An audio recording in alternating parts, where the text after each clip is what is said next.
Welcome to the MS&Me Radio Network. The broadcast shows are for informational and entertainment purposes only. They are not designed to provide listeners with specific personal, medical, or counseling advice. Individuals with a medical issue should always consult their healthcare provider. MS&Me is not responsible for content of individual shows. The views expressed by show hosts or their guests are their own. Enjoy the show. Hey y'all, welcome to Straight Up with MS and all its crazy little circles on MS&Me Radio, brought to you by the MS Global Support Network. I'm Patty Long, and you can find me at MS&It for Life. That's MSENIT, the number 4, LIFE. Because we're all MSing it. And we're all doing it for the rest of our lives because there's no such thing as a magic cure. And so don't go down the rabbit hole, searching for the magic cure because it's non-existent. And what is existent is our DMTs, our disease-modifying therapies. And there's a lot to choose from. And I know that people are afraid of them, but I'm more afraid of MS than I am of the DMT. And I've been on several of them, but the ones I took to start with didn't work. They didn't help me. Some of them made me sick, with the side effects and things. And you have to try again and try again, because if natural cures actually worked, then we'd already know that, because this disease has been around for a very long time. And all they had at first was natural cures, eating right, and things like this. So please, please, please, if you haven't tried every single last DMT out there, then you still have options. Don't give up because you failed with one or two of them. I failed with 3 of them. And then the 4th one was the charm. So none of the injectables actually worked for me. They all made me sicker in one way or another. And, being JCV positive is something that people worry about, and I can understand why they worry about it. And this is why I say get to know your blood test, because if you are JCV positive and you have a normal white blood cell count, then it doesn't matter. It only matters if your white blood cell count drops abnormally low. That's really, really low. And then you need to think about that, because JC virus is so common that most everybody has it. So don't let that be the fear, because if you have a white blood count that is high enough, then it's not going to get you. That virus is not going to change into PML because your white blood cells are there. And I think this is something that people need to know, because I see too many people saying, well, I can't take anything because I'm JCV CV positive. And I know for a fact that there's still stuff out there. And there's so many now that I really think we should all be on one, if at all possible, because it's not necessarily for your life right now, this second, but for your life in the future. And I want to stress that it's for your life in the future. And also, once you get on the right DMT and you stop the activity of MS, you can have a chance to heal, which is what I'm doing. I'm healing. And I went beyond NETA, and the no evidence of disease activity. I'm past that. Not only is there no evidence, but my lesions are shrinking. My lesions are dissipating. They're going away. And there is nothing better than to know that you're healing. So get to know your blood tests, people, and that will help you tremendously. Tremendously. I also keep my vitamin D levels on the higher end of the normal range. I don't want to be at the bottom of the normal range. I want to be at the top of the normal range. And so I take vitamin D. Now, it doesn't take much because I'm not vitamin D deficient. If you look at my numbers, they were normal. They were always normal. But I added vitamin D so that I could be at the top of normal. And this really, really helps. I feel better. I'm happier. They say sunshine is the happy pill. So I guess vitamin D kind of adds to that, and it's finally getting into spring. I cannot wait for warm weather. Sorry, guys, it's early in the morning. I'm drinking my coffee, and I was going to drink it out of my favorite cup, but my favorite cup was gone. My favorite cup says, I donut care, and has a picture of a donut being all silly. So I don't have that cup, but it's somewhere in the house.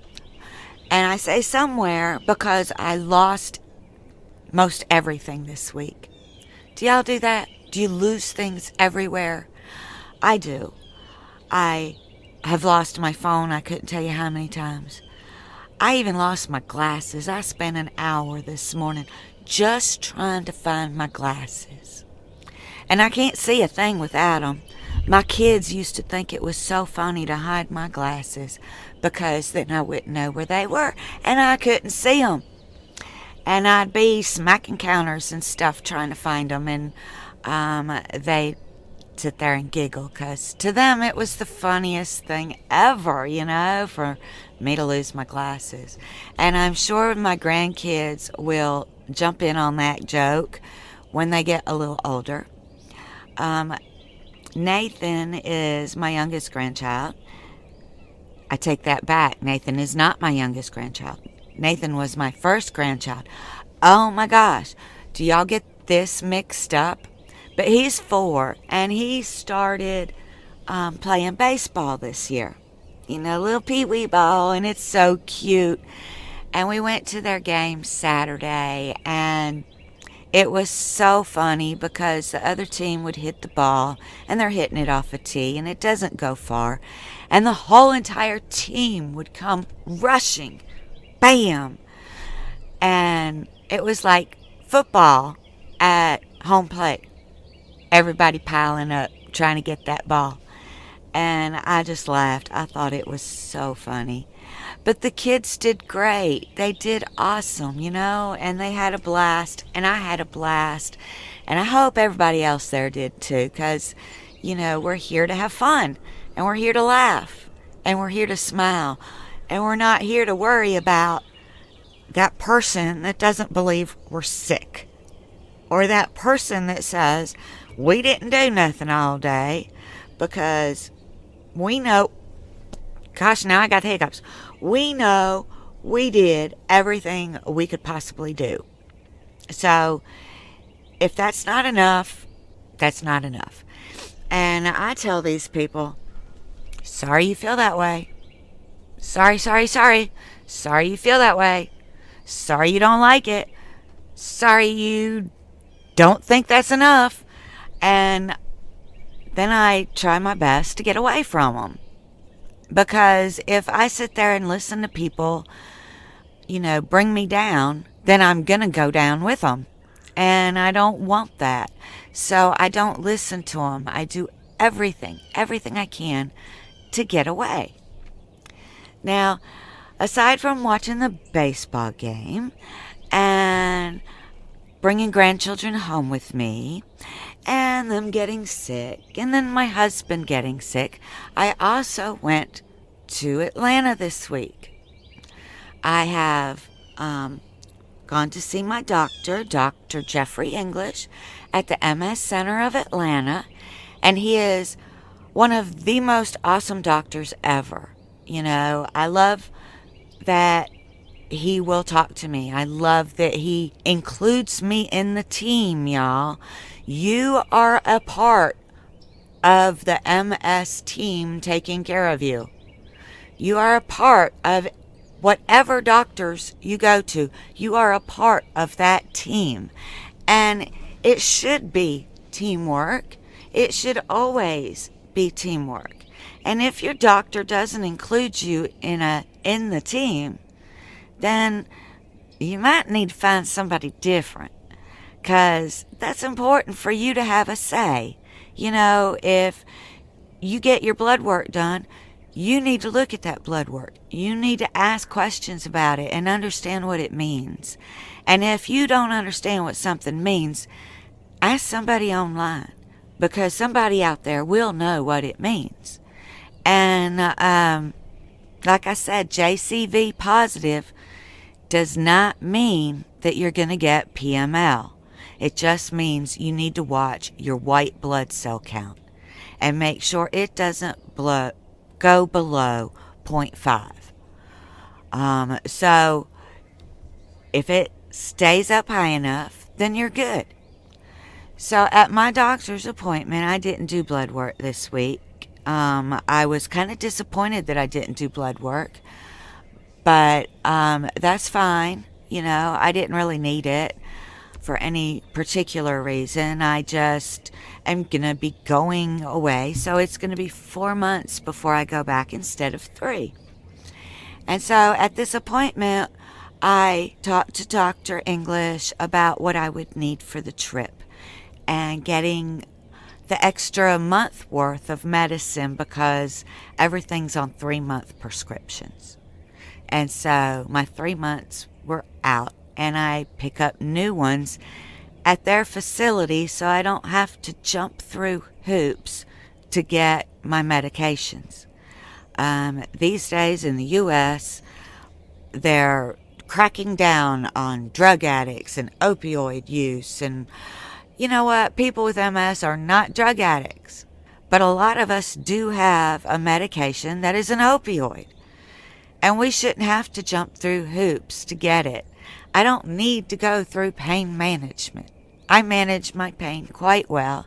And their tricks and tips are no different than the tricks and tips I tell you guys. Focusing on something else. Occupying your brain with something else instead of just watching something on a TV screen. We all like to binge watch, but binge watching is not a good thing. Binge watching will let everything creep in that you want to keep out. So I encourage you to turn off the TV, which I know kind of goes against everything everybody else says, but I encourage you to turn off the TV and not watch it so much. I do watch TV, but I don't watch it all day. I don't always have it on. Matter of fact, I prefer it when it's off. And so when my grandkids are here, the TV is off. And guess what? They do fine. They play, they have a good time, except for this weekend. This last weekend they got sick, and nobody has a good time if they're puking.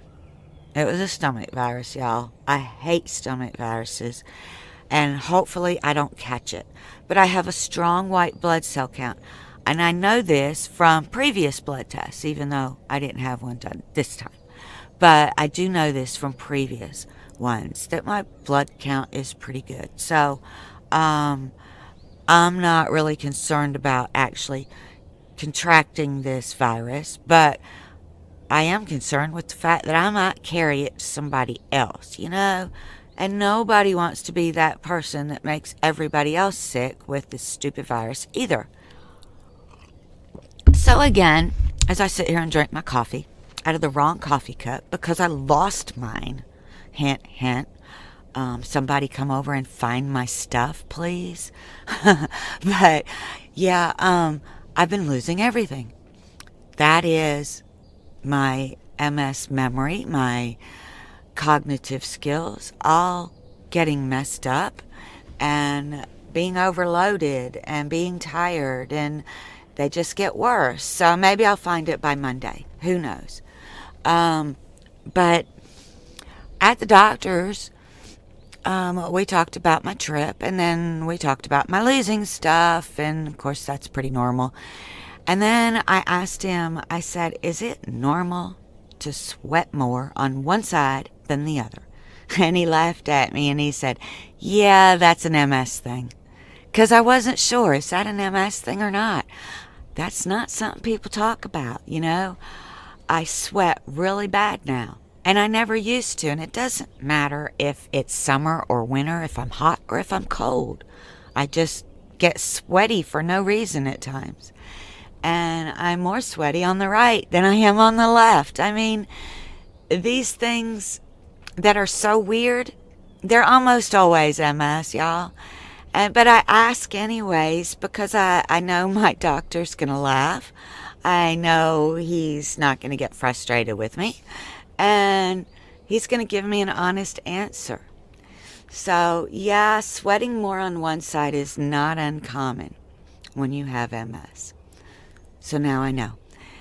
And then we talked about the fluid that filled up the hole that was left by the tumor that was taken out. Because they took out this meningioma, which means it's between my skull and the blood-brain barrier. It doesn't cross the blood-brain barrier. But it had grown so large, it was pushing into my brain and giving me a wedgie. So I had it taken out because I couldn't think. I couldn't function. My head hurt, and it was an unbelievable pain. This was not what I would consider a migraine. This was more like somebody took a ball bat and hit me right in the eye with that ball bat, and it broke my eyebrow. And that's what it felt like. It felt like I had a broken eyebrow, and that searing, sharp, stabbing pain went straight up into my head. So I've had people say, well, was it a migraine? And I really can't say that it wasn't a migraine, but it wasn't a migraine, y'all. I don't have migraines, although I have headaches. So how do I distinguish between headaches and migraines? And this? Well, I don't really know between the headaches and the migraines, but this was definitely different. And most of the time when I have a really bad headache, it's kind of in the top or the back of my head. And, if you are stressed out and you get a headache, it's usually across the front of your head, which mine was just one side, and it was definitely a broken eyebrow is how it felt. And then it just went so bad and so sharp that I couldn't function. So it was taken out. And that hole that it left filled up with fluid. Now, I didn't ask last time what type of fluid it was. I kind of assumed it was the same fluid in your brain. But I asked, and yes, it is. It's the cerebral spinal fluid, the CSF. Now, this is the same fluid that's in your spine. So it's both your brain and your spine. And so that's what it filled up with. So then my next question was, will that go down? Will my brain ever bounce back? Because the right half of my brain, the frontal lobe, the underside, got smushed, basically, and pushed up. And I was wondering if it would come back. And my doctor said, I said, so there's no way of knowing, huh? And he's like, no, there's not. But when I go back in 4 months, they'll do my MRI, and I'll ride in the space tunnel, and I'll listen to the drum beats. And I really like getting my MRIs at the MS Center of Atlanta. They've got good equipment, and you can tell this. You can tell how much different it is when you lay in it and listen to it because the drum beats are different, and I try and think of them as drum beats and listen to the song and just go to sleep with the song. Yes, go to sleep with the song, people. Don't be afraid of it. It is just a drum beat. And so please don't be afraid of that. And if you're claustrophobic, maybe keeping your eyes closed will help because it helps me. Now, I'm not claustrophobic, but I have to lay there and lay still. And definitely ask for pillows, blankets, whatever you might need to make yourself comfortable. If they're not making you comfortable, then that can be an issue. So at the MS Center of Atlanta, they make sure I'm comfortable, and then we get started. And they'll take images of my orbits and my brain.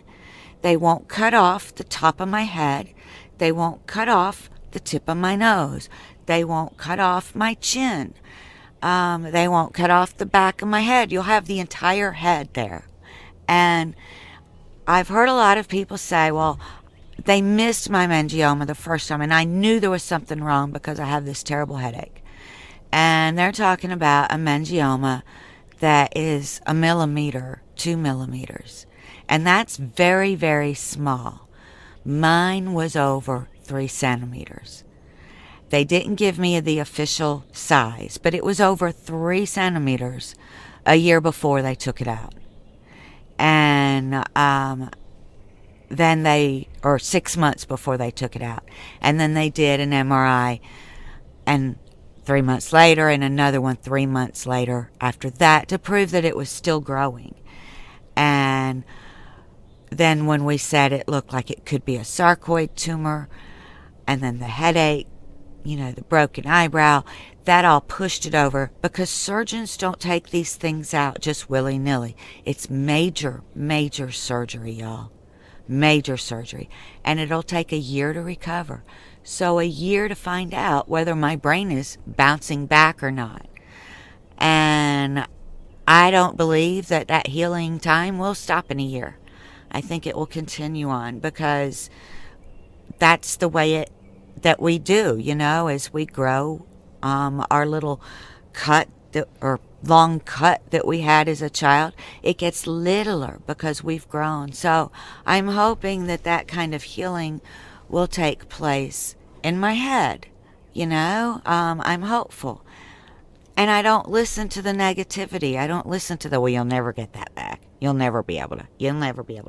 And I'm like, well, you know what? I just might can. And I don't hear that stuff from Dr. English ever. Dr. English knows me. And he knows that if anybody can, I can. And I think it's my attitude as much as anything because I refuse to give up. I refuse to quit trying. I refuse for this disease to be the end of me. I refuse for the tumor to be the end of me, and it's not denial. I know what the issues are. I just know that I can find a way to fix them. So while this week has been not the best of weeks in many ways, it's also been a great week in other ways. So when I judge my weeks, I have to think, or judge my days, either one, I have to think, am I judging it based on what went wrong or what went right? Because I'd be much better off judging it on what went right. What went right? My video camera made it. I got it. I can play with it now and figure out how to use it. I went to a ball game and laughed like crazy. I went and shot pool on Sunday and just barely lost, against a really good player. So I felt really proud to have been beaten by this girl by just a couple of balls each time. I wasn't sitting there leaving the whole, every one of mine on the table when we were shooting 8-ball. I made it to the doctor's office early, not just on time, but early. Now, of course, my son drove me, so that helped. But, I had these amazing experiences while in the midst of the people getting sick around me, losing everything, not being able to think straight. And then Thursday night's pool game, I lost big time. I mean, I just about got skunked. So, you know, but at the same time, at that game on Thursday night, I had fun. So, again, you know, how do you judge your days and your weeks? I judge them based on all the good stuff. And I just say, forget about it, to the bad stuff. And keep on. You know, it's all about the smiles and the laughing. That's what makes life worth living. And forget about those people that are putting you down. If you can, you know, leave them in the dust. Say goodbye, adios, however you want to put it. But tell them you're finished, you know? And if it's a family member and you can't really, you know, you're living with them, then just say, sorry you feel that way. And leave it. Just leave it. And don't say anything about your MS to them anymore. That's what I've done, and it's working. It's actually working, and it's making my home life less problem and more enjoyable. Oh my gosh, I've been rambling for 26 minutes, so it's time for me to go, y'all. But remember, guys, you are not what others think of you. You are what you think of you, and you know the truth. So stick with what you know about yourself and forget about what the other people say. Judge your weeks, judge your days based on the good things that happen, and forget about the other stuff. Don't worry about it. And eventually, you know, smiling at yourself in the mirror, laughing at yourself in the mirror, saying, I don't care. I do not care. I do not care. It all helps. Telling yourself, today is going to be the best day ever because the sun is shining. And I'm literally looking at the sun shining. So today is going to be the best day ever because the sun is shining. Some days are, today is going to be the best day ever because my dog is here. Or it's going to be the best day ever because I'm going to make it that way. And I will find that funny thing every single day, all day long. And that'll make a great day. So thank you guys so much for listening. I love you all. And thank you, Erica Lyons Richardson, because, you know, without you, none of us would be here. So till next week, y'all think about it.